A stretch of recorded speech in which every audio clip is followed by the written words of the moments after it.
It's very loud. Sorry about that.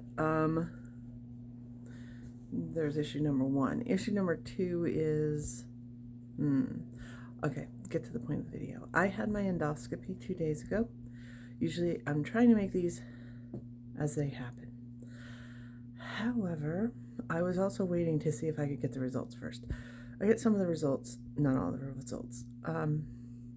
Endoscopy is mandatory if you have a weight loss surgery, either a bypass or sleep. And I'm realizing now that I'm not like asking questions about why and what is happening with my with this plan and what's going on.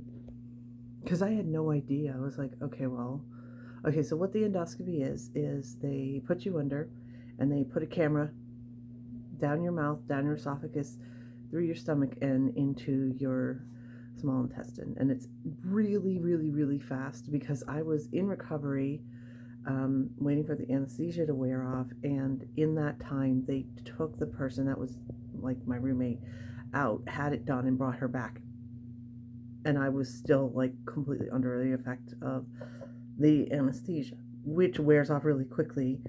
If you've ever had it yourself, you know that it's pretty fast process, super fast. And I assumed it was just they needed it to see, what your physio, what everything looked like, so that they would have an easier time with surgery. I just assumed it. I didn't ask, and nobody said anything. Like I said, I've had sort of some communication issues with this this clinic I'm involved in. They're just, I don't know. I wish they were communicating better all around. But there's a big part of me that's like, I just want this done, and I really don't care how it gets done as long as it gets done. And I don't really have that many options around where I live. It's like, this is it. The one people that does it. It's really good English. The one group that will do this for people, and you're either in or you're out. And I mean, I suppose I could like go to Mexico or something, but that'd be even sketchier. So the process was super, super easy. You just don't eat the night before. You stop drinking a couple hours before the process. You go in. They do all the checks. So they check your blood pressure. They check your oxygen level. They do, temperature check. The basics. And then they give you a IV. And they were like, oh, well, this is just water. But I felt a little weird. I was like, is it just water? They're like, no, it's actually got a little bit of the sedative in it. And then, I mean, you don't remember anything, and suddenly you're waking up. And I had no problem. I saw the pictures. That's kind of interesting. I'm very pink inside. When they found nothing, clean as a whistle, no problems. Which is good. And then they finally told me that they did do a biopsy, and I'm like, no problems with a biopsy. And then the real reason, and this is like, it makes all the sense in the world now. They said they were doing biopsy to see if I had an ulcer, and I'm like, I don't think I would feel it if I had an ulcer. And they said, but an ulcer is caused by bacteria that might be present. And so they would want to know ahead if I had this, because it might be that the bacteria is present and I don't have ulcers, that I'm tolerating it well, having the bacteria present.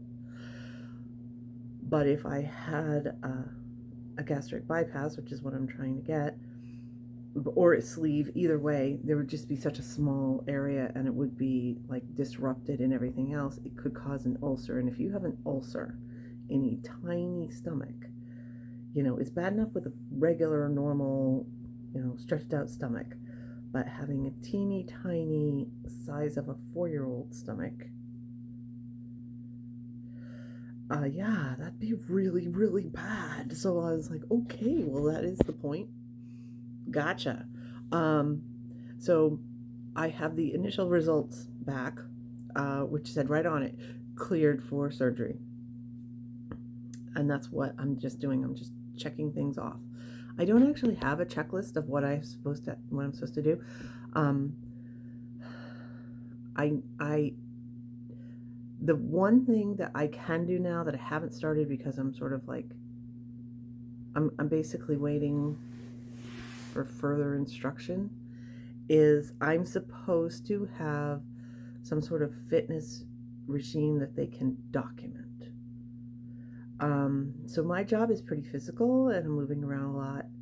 Um, but they want something like, like gym records that I'm going and doing something. Um, and I do a gym membership, but I don't know what their parameters are. I don't know. So I don't want to jump in and go whole hog and go crazy and like completely burn out. I want to know what they are requiring before I go forward. And yes, I am sitting in front of my refrigerator. Mostly because I'm trying to get away from noise and it's kind of bright here. So that's weird. I know. But yeah. So that's basically the only thing I haven't done so far. And again, I passed with flying colors everything except the psych eval, which again, I don't know what that's about. And now that I had that medicine that was terrible, it was horrible, it was just awful things to me, and had that out of my system, and I'm still kind of recovering. My body is still sort of in the middle of deciding, is it safe to go back in the water, basically.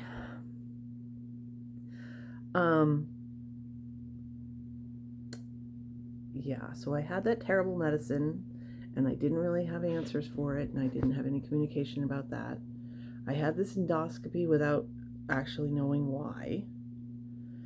And it's pretty stressful that this one person has so much power over my entire life to decide yes or no. Can I have this surgery? What is the rest of my life going to look like? And I don't know why. I don't know what they're looking for. I kind of understand that they don't want to tell people, oh, well, we're looking for this, so that then you can come in and just parrot it, and then there we go. But I'd really like to get a little bit more clarity on that. And I haven't heard. I guess I'll make like a teeny little video with the results when I get them, whenever I get them, about the results of the endoscopy and the biopsy and confirm whether or not I have this bacteria that causes ulcers, and if that's the case, what their treatment would be. Although I'm really, really reluctant to take any medication that they're going to offer me. But that's what's happened. That's where I am. Again, cleared for the next level. It's absolutely no problem with going forward, and so far it's looking like somewhere between September and December if everything is going on track. Again, they don't tell you, they don't give you any warning at all, and I guess that's part of the thing where they're just suddenly like, okay, you hit everything that we wanted you to do. Okay, we're scheduling it for 3 weeks from now. Go on your liquid diet starting tomorrow, is apparently what they do. And that's normal, and like everybody that does it, like they don't give you warning. They don't say, okay, we're going to schedule it. Like, I mean, even like scheduled C-sections, they schedule those.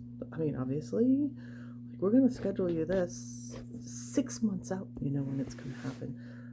It's crazy that they don't schedule this in any way, shape, or form. It's like you hit every single one of the guidelines and boom, you're gone. You're in, you're done. I don't know. I guess they don't want you to backslide. I have no idea. Like I said, I'm not asking questions I should be asking. I'll keep you updated.